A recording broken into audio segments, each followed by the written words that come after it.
Saya nak kongsi satu kisah pengalaman saya sendiri. Sebab tu saya bawa kereta di Kuala Lumpur lah. Especially kalau tengah jam ni, saya suka perhatikan. Dan bila saya perhatikan, ada satu pasangan ni dalam kereta, kita boleh nampak lah. Saya boleh jangkakan, boleh agak-agak lah ni pasangan suami isteri. Kenapa? Daripada caranya. Okey, apa yang berlaku? Apa saya tengok suami dengan muka ketatnya, tengok ke depan, termenung. Isteri dengan muka ketatnya juga pandang keluar tingkap. So seolah-olah macam, apa berlaku ni? Seolah macam ada sesuatu yang besar. Dan inilah sebenarnya satu situasi yang menggambarkan keadaan emosi semasa pasangan ini. Inilah sebenarnya kalau kita saksikan, kalau kita lihat, kalau kita perhati, banyak berlaku di kalangan pasangan-pasangan yang mana semakin lama semakin pudar kasih sayang, perasaan, emosinya dah tak ada. Bayangkan duduk dalam kereta, naik kereta jam pergi ke pejabat lebih kurang sejam lebih, tapi tidak ada kata-kata yang diucapkan, tidak ada benda yang disembangkan. Ataupun mungkin suami bawa kereta termenung, isteri tengok handphone sampai ke tempat kerja. Itu satu. Yang kedua, apabila balik rumah pun tuan-tuan sekalian, kadang-kadang bila duduk di rumah, saya banyak dapat pertanyaan macam ni kan. Dapat orang kata luahan macam ni. Dia kata suami saya dah tak layan saya. Suami saya dah tak bercakap dengan saya. Pasangan saya dah tak bercakap dengan saya. Kami duduk rumah lebih kurang kan. Bila balik rumah masing-masing pergi kerja,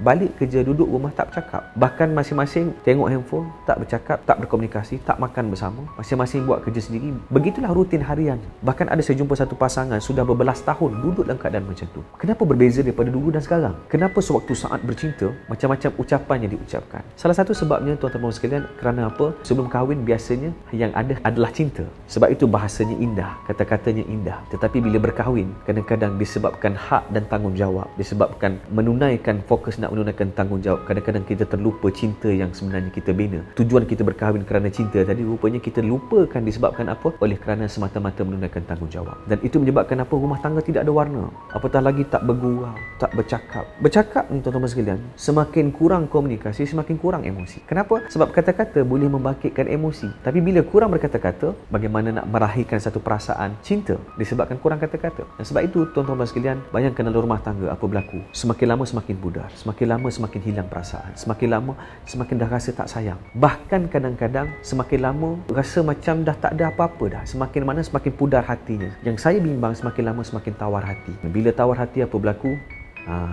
Maknanya hatinya terbuka untuk kepada sesiapa saja yang boleh membugarkan kembali emosi. Oleh sebab itu teman sekalian, penting untuk kita membugar emosi cinta dalam rumah tangga. Kena hidupkan balik, kena refresh balik. Kenapa? Sebab cinta ni dia kena refresh, emosi ni kena refresh. Saya bagi contoh macam ni lah, tuan-tuan minum satu jenama coklat, minum air coklat kan. Sedap tak? Sedap kan? Bayangkan hari-hari minum selama 15 tahun, apa berlaku? Mesti akan rasa macam sebut jenama air itu rasa macam nak muak dan sebagainya kan. Disebabkan apa? Keterbiasaan membunuh perasaan. Oleh sebab itu teman sekalian, kita kena pelbagaikan cara untuk membugarkan kembali perasaan tersebut. Kadang-kadang tak perlu benda yang susah teman sekalian. Benda yang simple, bergurau suami isteri. Ada orang kata, Cik Fazli kata saya ni memang personality saya macam ni, macam mana saya nak bergurau? Saya kata tak. Kalau kita masih ada cinta, banyak benda yang kita boleh belajar. Sebab manusia ni dia boleh learn and unlearn. Kita boleh belajar banyak benda. Dengan syarat kita nak buat lah. Tapi masalahnya bila kita tak nak buat, macam-macam alasan kita boleh bagi. Cuba cek balik, semak balik dalam rumah tangga kita, adakah komunikasi kita banyak? Satu, mana sentiasa berhubung, bersembang, bercakap. Yang kedua, sentuhan banyak ke tidak? Ada tak sentuhan? Pelukan, pegang tangan.